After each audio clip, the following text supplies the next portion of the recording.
করো? আপা তোমাকে না নিতু আসতে মানা করে দিছে? বাইর হও এখান থেকে, বাইর হও। আর শোনো, নিতুকে আমরা আবার বিয়ে দিব, তুমি বাইর হও। আপা একটা কথা বলি, আপনারা ছাড়া আমার জীবনে কেউ আছে? কেউ আছে আমার? বলেন তো। আপনারা যদি নিতুর জন্য অন্য জায়গায় কোনো বিয়ের ব্যবস্থা করেন, তাহলে ছোট ভাইটার দিকে একটু নজর রাখেন। আমার জন্য একটা মেয়ে দেখেন কষ্ট করে। আমরা দুজনে একই দিনে বিয়ে করে একটা ইতিহাস সৃষ্টি করি, আর তাছাড়া একই দিন অনুষ্ঠান করে খরচটাও কমবে। ফাজিলের ফাজিল, আমার সাথে একদম মস্করা করবা না। আচ্ছা, মস্করাটা কোথায়? বিয়ে কোথায়? নিতু কোথায়? এই ভাইকে তো ওর কি আপনার দেবর? পাগলের গোষ্ঠী। আই, তুই ভালো হবি না? তুই কোনোদিন ভালো হবি না। কি সহ্য। আমি বুঝলাম না। দেখলেন ভাই, দেখেন আমি কি এমন জিজ্ঞেস করলাম, বললাম যে আপনি ওনার দেবর কিনে, এই কথা উত্তরটা দিলেই তো অ্যান্সারটা হয়ে যায়, তাই না? আপনি ঝামেলা শেষ। হুদাই খাওয়া কেউ না। তবে আপনাকে তো ঠিক ছিলাম না। আমার নাম রানা। আপনি কে ভাই? আমি ওনার দেবর, আমার নাম জব্বার। ও মাই গড, মানুষের কণ্ঠ এত মিলে কি করে? ভাই বিশ্বাস করেন, আপনার গলা হুবহু আমার স্ত্রী নিতুর মতো। পাগল কোথাকার।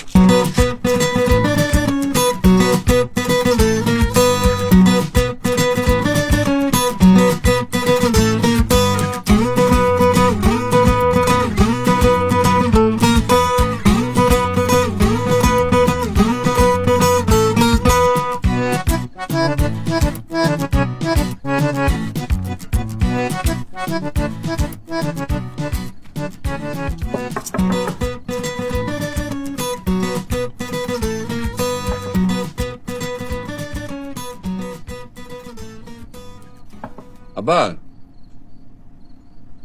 আব্বা দরজাটা একটু খুলেন। আসেন দুজনে মিলে একটু বিশ্ব রাজনীতি নিয়ে আলাপ করি। আব্বা, আব্বা এবার আমেরিকার প্রেসিডেন্ট কে হবে বলে আপনার ধারণা? আব্বা, আমি কিন্তু জানি যে আপনি আমার ভয়ে দরজা বন্ধ করে চুপ করে বসে আছেন। বিশ্বাস করেন, আই প্রমিস, আমি আপনাকে জ্বালাবো না। আপনি আসেন না, দরজা খুলেন। অসম্ভব, তুই দরজা ভেঙে ফেললেও আমি দরজা খুলবো না।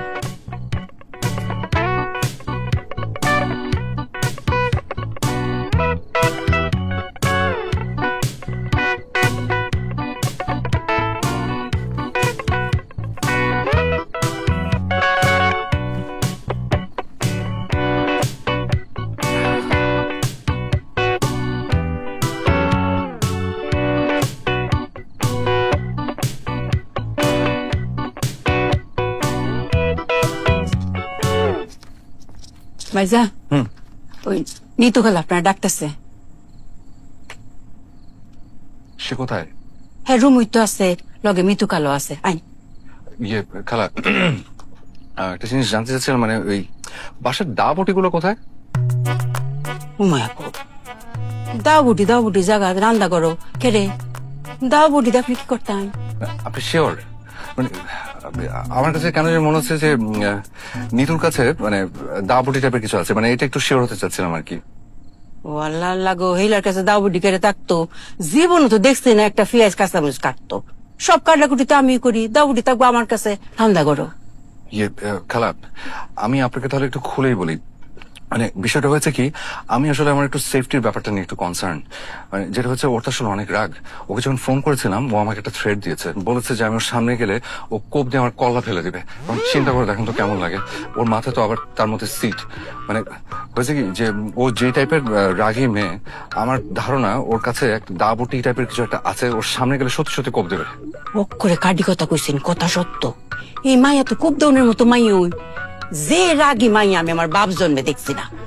মাথায় যে সিডের কথা কইলেন, এটা তো নিতু কালার মাথাত নাই। মাথা সিট তো আছে বড়লার মাথা। মিতু আপা? হ, যখন নিতু আপা রাগ হয়ে এই বাসা তাই উমায়া গো, মিতু কালা তো কারেন্টের লাইনি বাসাতে হাজির হয়।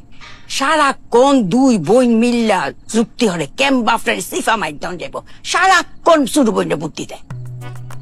রাইট, ঠিক বলেছেন, আমারও তাই ধারণা। জোরেখা খেলা, আমি এই মুহূর্তে সিদ্ধান্ত নিলাম, আর যাই হোক না হোক আমি একা কেউ ঘরে যাচ্ছি না। হো, একটা জন তো ঠিক হইতো না। ভাইজান আপনি ডরেন না যে আমি আপনার লগে আছি, আমি হচ্ছে আপনার বডিগার্ড। আপনি আমার বডিগার্ড? ও। কি বলেন খালা? আমার বডিগার্ড হলে আপনার হাতে অস্ত্র কোথায়? আপনার অস্ত্র আছে? ভালো তেমন উঠছেন তো, 2টা বেলা সময় দিন, আমি আইতাছি, অগ্নই আইতাছি।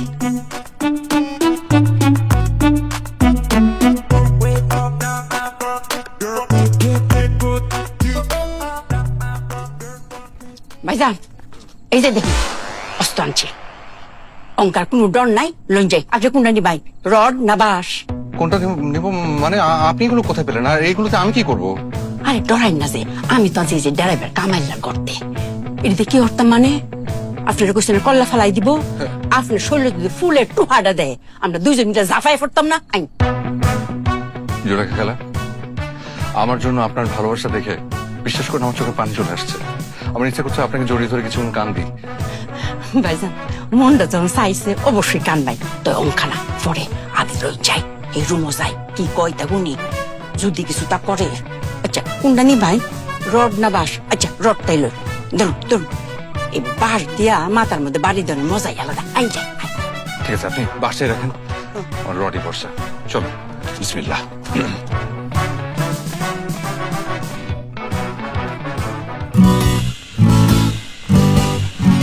ঘটনা কি? তোমার হাতে রড কেন? আমি ঠিক করেছি, এখন থেকে আমি আমার সাথে সবসময় একটা লোহার রড রাখবো। কেন? কারণ লোহা অত্যন্ত দরকারি একটা জিনিস।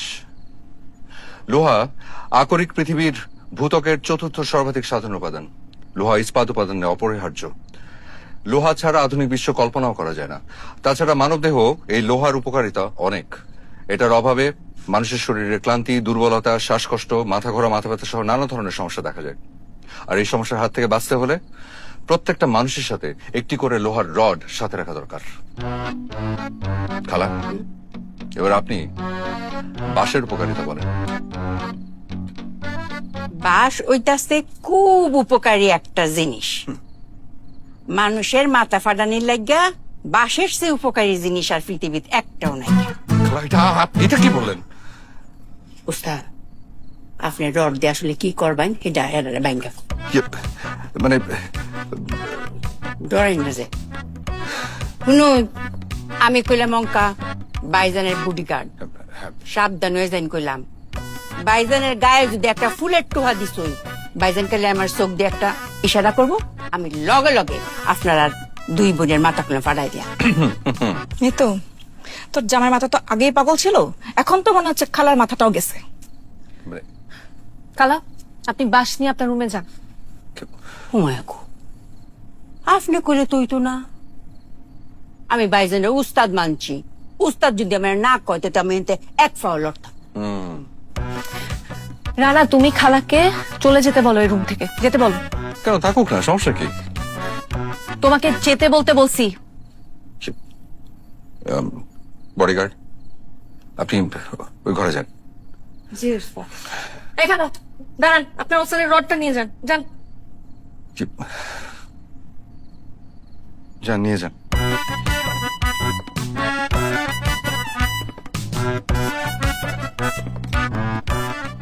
না হ্যাঁ। নিতু তোমাকে এখানে আসতে না করছে না, কেন আসছো? নিতু, আমি কি তোমার সাথে একটু একা কথা বলতে পারি? না পারো না, ওর সাথে কোনো গোপন কথা থাকতে পারে না তোমার, যা বলার আমার সামনে বলবা। ইয়াপাত, আমি না গত রাতে ওই খুব কষ্ট করে ইউটিউব দেখে একটা বেলি ডান্স শিখেছি। তো আমি ভেবেছিলাম যে এই বেলি ডান্সটা দেখিয়ে নিতুর রাগটা একটু ভাঙাবো, কিন্তু আপনি থাকাতে সেটা লজ্জায় পাচ্ছি না। আমার আবার একটু শরম বেশি।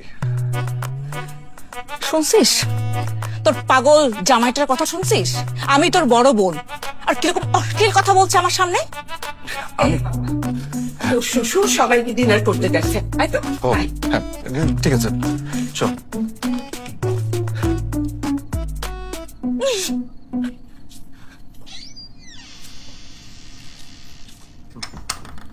চুলিকা আমাকে বললো যে 2 বোন মিলে নাকি তোকে কুচি কুচি করে কাটছে, এই জন্য কৌশলে ওই বিচ্ছু 2টার হাত থেকে তোকে বাঁচিয়ে দিয়ে আসলাম। থ্যাংক ইউ খালা।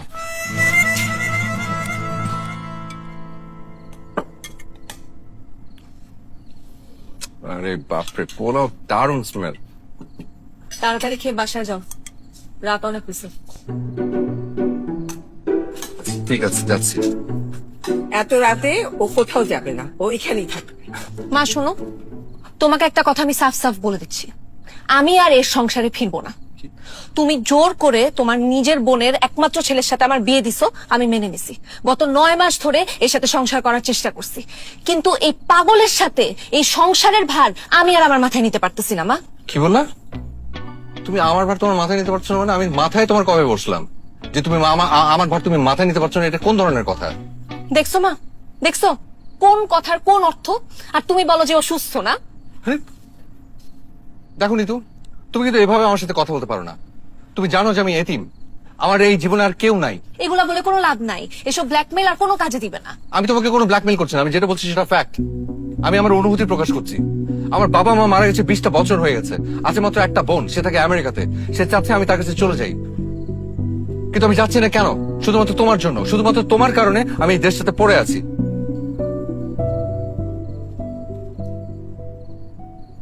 কি হলো? সবাই হা করে আমার দিকে তাকিয়েছে কেন? আমি না বুঝি না, আমি একটা কিছু বললেই সবাই মুখ হা করে ফেলে। তো এটা হা করা কি তোমাদের বংশগত সমস্যা? মা শুনছো, তোর বোনের ছেলের কথা শুনছো? এই পাগলটা কি বলতেছে সব? আচ্ছা রানা বাবা, তোর কি সমস্যা হয়েছে? হ্যাঁ, তুই এরকম উল্টাপাল্টা কথা কেন বলছিস? তুই বললি তোর বোন আমেরিকা থাকে, তোর কোন বোন আমেরিকা থাকে? তোর তো কোনো ভাই বোনই নেই। আবার বললি যে 20 বছর ধরে তোর মা মারা গেছে। তোর মা মারা গেছে ঠিকই, কিন্তু 1.5 বছরও তো হয় নাই। আবার তুই বললি যে তোর বাবাও 20 বছর ধরে মারা গেছে। আরে সে তো গ্রামে থাকে, তাকে তুই মেরে ফেললি, মৃত বললি। সে কি? আরে তাই তো। আরে আমি তো একদম বেমালুম ভুলে বসে আছি। আচ্ছা হয়েছে কি খালা, ওই এখন মনে পড়লো যে এরা কেউ আমাকে পাত্তা দিচ্ছিল না। আমি একটা বই পড়ছিলাম, ওই বইয়ের কাহিনীর ভিতরে এতটা ঢুকে গেছি যে আমি বেরোই হতে পারিনি। আমি ভেবেছি এটা আমার কাহিনী। নিতুর মা শোনো, আমার ধারণা নিতু যে সিদ্ধান্ত নিয়েছে সেটা সঠিক। আমরা কেউ এই বিয়েতে রাজি ছিলাম না। তুমি একমাত্র তোমার এই বোনের মাথা মোটা ছেলের সাথে আমার সুন্দর মেয়েটার বিয়ে দিয়েছ। যা আবার হয়ে গেছে, আমি আবার নিতুর বিয়ে দেবো। কি বললেন? আবার শোনেন, আব্বা আপনার যদি বিয়ে নিয়ে এত শখ থাকে আপনি নিজে তাহলে বিয়ে করেন, আর নিজে যদি বিয়ে না করেন তাহলে মৃত আপাকে আবার বিয়ে দেন। আর তাও যদি আপনার বিয়ে খাবার শখ না মিটে তাহলে বংশে একে একে ধরে সবাইকে বিয়ে দিয়ে দেন। এই কি বলিস? এক থাপ্পড় মেরে সব দাঁত ফেলে দেবো। হ্যাঁ মারলে মারবেন, কোনো সমস্যা নেই, কিন্তু আপনি আমার বউকে আবার বিয়ে দিবেন, এটা কোন ধরনের কথা? আপনি কি ফাইজলামি পাইছেন? দেখে তো তোমার বোনের ছেলের কথা শুনেছ? হ্যাঁ, শ্বশুরের সঙ্গে কিভাবে কথা বলতে হয় বেয়াদব। তো আমি আপনার সাথে কিভাবে কথা বলবো? আপনি আমার বউয়ের আরেকবার বিয়ে দিবেন মানে? আমি কি আপনার সাথে মধুর ভাষায় কথা বলবো? আমার বই যদি না থাকে এরকম তাল গাছের মতো শ্বশুর, আমি কি করবো? প্রশ্নই আসে না। ভাইজান, আমি আপনার লগে একেবারে একমত। আমি বাড়িতে লগ আছি। Thank you. ওয়েলকাম। খালা, আপনার একটা বিষয় তো আমি বুঝতেছি না। কি বুঝতেছি না? কই বুঝাই দে। আপনি তো রানাকে খালু জান বলেন, হঠাৎ আজকে সেই তখন থেকে দেখতেছি ভাইজান বলতেছেন। সমস্যাটা কি? এটার পিছনে একটা ঘটনা আছে, কিন্তু সবার সামনে আমরা কন যাইতো না, আমার শরম লাগে। লজ্জা লাগলে তো হবে না, বলতে হবে, বলেন। জুলেখা, কাহিনী কি? তোমাকে ভাইজান বলতেছো কেন? ভাইজান আমার আজকে নীল পরি করছো, আমি লক্ষ্য পরির লাইন দে লাগে আমার মনে ভাইজান আমি কেটে লাগা। Thank you. মাই গড, আই তুমি পারবে না রানা। সমস্যা কি তোমার? তোমার চরিত্র তো খাতাম, টাটা বাই বাই। নিতু বললো যে পাশের বাসার ভাবিকে নাকি তুমি নীলপরি বলছো, এখন আবার জুলেখা খালার মতো বয়স্ক একজন মহিলাকে তুমি নীলপরি বলতেছো।